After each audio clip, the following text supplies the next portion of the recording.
का हिसाब देंगे। पड़ा हो शेर पिंजरे में मगर भूल ही जाती, दिलावर की कजा के सामने कभी खू नहीं जाती। रस्सी जल गई मगर बल नहीं जला। चले बल किस तरह मेरा, मुझे किस बात का घमंड है। वही तू है वही मैं हूँ, वही दम है वही खम है। अरे बेशरम, ये जलील पेशा अख्तियार करने से तो बेहतर यही था कि तू डूब कर मर जाता, ताकि पवन और प्रहलाद विद्या धर्म के नाम पर तेरे जैसे नाखल्फ का कलंक का ठिकाना आता। अभी तक भी है वक्त तेरा पश्चाताप करने का। क्या है काम दौड़े बेशक डूब मरने का। अरे नालायक, तुझे इस हालात में देखकर मेरी गर्दन मारे शर्म के झुक रही है, मगर अफसोस कि तुझको शर्म भी नहीं आती। अभी तक तो झुकी है तुम्हारे ही झुकाने से, कोई दिन जमीन से न उठेगी किसी के उठाने से। हनुमान, आज तुम अजब किस्म की गुफ्तगू कर रहे हो। साबका तल्लुकात को एक दम भर में बुला दिया।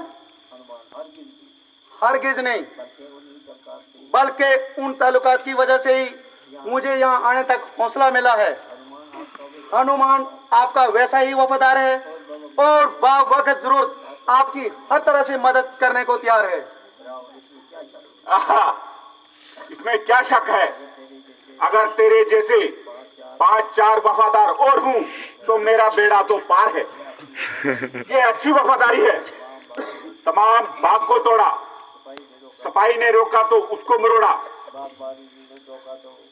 बागबान ने टोका तो उसको जिंदा ना छोड़ा, और अक्षय कुमार गया तो उसको पकड़कर मरोड़ा। वारे मेरे वफादार, मैं तुझ पर बलिहार। मैं गया था कौन सा उनको बुलाने के लिए, आप भी आए थे वो झगड़ा फैलाने के लिए। किस काम आते हैं फला करते खाने के लिए, था जुर्म अगर घर ले जाता घर ले जाने के लिए। नाहक इतनी सी बात पर वो मेरे पीछे पड़ गए, मारने आए थे मुझको लेकिन खुद ही मर गए। सवाल तो ये है कि तुझको कहा किसने था वहां जाने का? कहा था रामचंद्र और सुग्रीव ने, और किया था सीता की खबर लेने के लिए। है सीता की खबर? हाँ हाँ, सीता की खबर।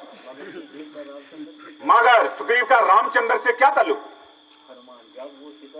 जब वो सीता जी की तलाश करते ऋषि मुख पर्वत पर पहुंचे तो वहां उन दोनों ने आपस में दोस्ती करके हाथ बटाया। जिस बाली ने आपको 20वीं दफा कैद किया था, रामचंद्र के एक ही बाण ने इस दुनिया से नापेद किया है। अब खुद ही आप उनकी ताकत का अंदाजा लगा लें और जिस तरह हो सके तो इस आने वाली बर्बादी को अपने सर से टाल लें।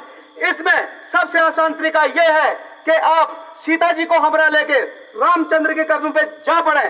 वो बड़े उदार हैं और मुझे पूरी उम्मीद है कि वो तुम्हारी प्रार्थना स्वीकार करेंगे और इस दुश्मनी का ख्याल दिल से दूर करेंगे, वरना तुम्हारी ईंट एक दम में निकल जाएगी और ये हरी भरी लंका आन की आन मिट्टी में मिल जाएगी।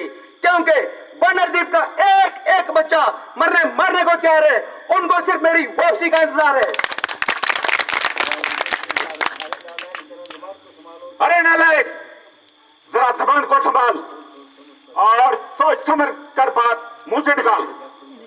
जब तू यहाँ पर कैद है और मेरे हाथ में तेरा स्यावा सफेद है, फिर तुझको वापस जाने की भी कुछ उम्मीद है। सीता की उम्मीद तो दरकिनार, अब वो तो तेरी तरफ से भी हाथ धो चुके और बिला शक तुझको भी रो चुके, क्योंकि तुम तो मौत के मेहमान हो चुके और इस खैर ख्वाही में ही अपनी जान खो चुके। जिनके मेहमान के तू भाटू की तरह गीत गा रहा है और बार बार 1.5 फुट चौड़ा मुंह फैला रहा है, उनको मैं अच्छी तरह से जानता हूं।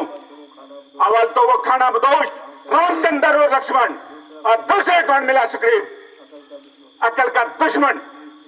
अरे अपनी स्त्री के लिए तो आज तक रोता फिरा और जंगलों के कब ढूंढता फिरा। ऐसा बहादुर था तो उस वक्त क्यों न तलवार संभाली और बाली से अपनी स्त्री क्यों छुड़ा ली? कहीं की ईंट कहीं का रोड़ा, भानुमती ने कुंभा जोड़ा, बहुत नहीं तो थोड़ा थोड़ा। 2-4 आदमी इधर उधर से इकट्ठे किए और रावण से मुकाबला करने के मंसूबे बांध लिए। अरे मूर्ख, उन पर मैंने लंका का एक भी कुत्ता छोड़ दिया तो भागने की जगह कहीं नहीं पाएगी। सच है कि जब किसी इंसान की मौत नजदीक आती है तो उसकी अकल खुद ब खुद उल्टी हो जाती है। अगरचे वैश्य आदमी का और इंसान का बैर है तो उसको इस बात की तमीज नहीं रहती कि ये अपना है या गैर है। तब मैं हैरान था कि तमाम लंका के अंदर कोई ऐसा आदमी नहीं जो तुझे इस तबादकुन रास्ते से हटाए और समझा बुझा के एक जगह पे समझाए, मगर अब मालूम हुआ यहाँ तो बसते ही कुत्ते हैं। कौन समझाए, किसको समझाए? याद रख, आखिर रोएगा, पछताएगा, मगर ये वक्त हाथ नहीं आएगा। मैं नहीं कहता हूँ कि तू किसी इंसान से डर, लेकिन परमात्मा से तो कुछ होकर दंड देने के लिए परमात्मा स्वयं नहीं आते। जब तेरे जैसे किसी पापी का नाश करना होता है तो जरिया ऐसा इख्तियार करते। बस जिस वक्त रामचंद्र जी वानर सेना को लेकर यहाँ आएंगे तो तेरे ये कुत्ते घूमते ही रह जाएंगे, बल्कि तोड़ने से भी न मिल पाएंगे और तेरी क्रूर वाली खोपड़ी को कोई नोच नोच कर खाएंगे। क्या अरे बेहूदे क्या बकबक लगाई है। अरे बेहूदे ये बक बक लगाई है क्या, मुशरारत से क्यों बात आता नहीं, तेरी ज्यादा ज़बान निकलती गई तो किसी को भी खातिर मिलाता नहीं। अरे रावण, तेरा ये फजूल ख्याल है। मेरे सामने उंगली उठाने की किसकी मंजाल है? शायद इसीलिए बोल रहा है कि मेघनाथ पकड़ कर लाया है और जाते ही जंजीरों से झगड़ कर लाया है, मगर ये तेरी सरासर हमाकत है। और इस मेघनाथ बेचारे की कहां ताकत है? अगर चाहता तो उन जंजीरों को एक झटके में तोड़ देता और तेरे इस बहादुर को वहीं पकड़ के मरोड़ देता, मगर मैं खुद चाहता था कि किसी तरह तुझ तक पहुंचूं और तुझे समझा बुझाकर इस बर्बादी बख्श रास्ते से हटाऊं, मगर अफसोस कि सब मेहनत बेकार गई और बात वहां की वहीं रह गई। सच है कि जब किसी इंसान की मौत नजदीक आती है तो उसकी हर एक ज्ञान इंद्रियां शीतल हो जाती है। ना आंखों से दिखाई देता है, ना कानों से सुन सकता है। जो कुछ दिल में आता है जुबान से बकता है। बस नरसिंह, तेरी भी वही हालत होने वाली नहीं बल्कि हो रही है और मौत सरैने तेरी मौत को रो रही है। मैं सिर्फ वीराना ताल्लुकात की वजह से तेरे साथ हमदर्दी कर रहा था और इतनी देर से सिरदर्दी कर रहा था, वरना हमें क्या, पहाड़ में पड़े तुम्हारी लंका और चूल्हे में पड़ो तुम। नहीं शरारत से बाज आता, जबान इतनी चला रहा है, मेरी इज्जत व आबरू को यूं खाक में मिला रहा है।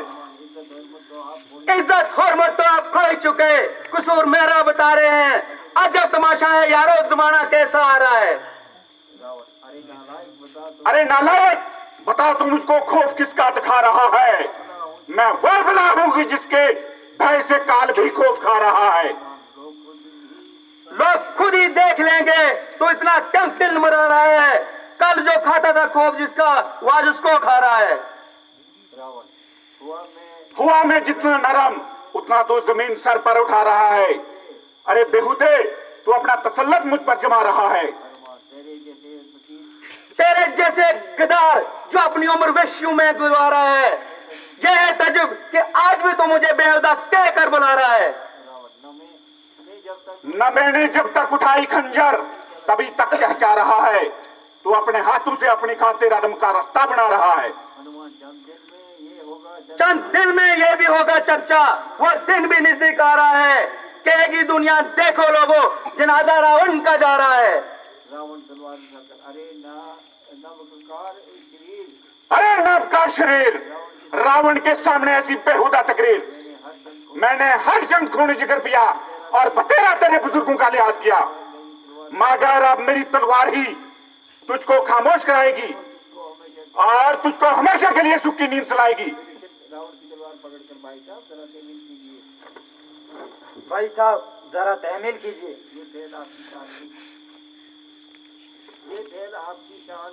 ये फेल आपकी शान और राजनीति के सरासर खिलाफ